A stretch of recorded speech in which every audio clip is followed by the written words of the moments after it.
Kingdom greetings, beloveds, in the wonderful name of our Lord and Savior Jesus Christ. Today is just my turn to do a short devotion with you guys.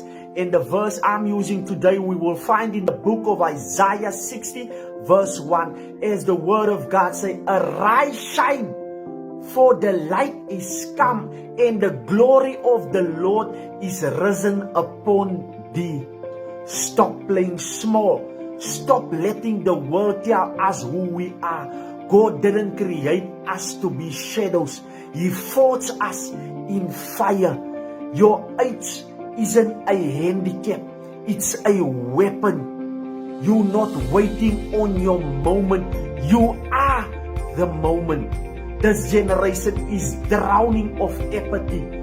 But you here to throw them a lifeline. You here to be a fire starter. You here to be a revolution. Amen.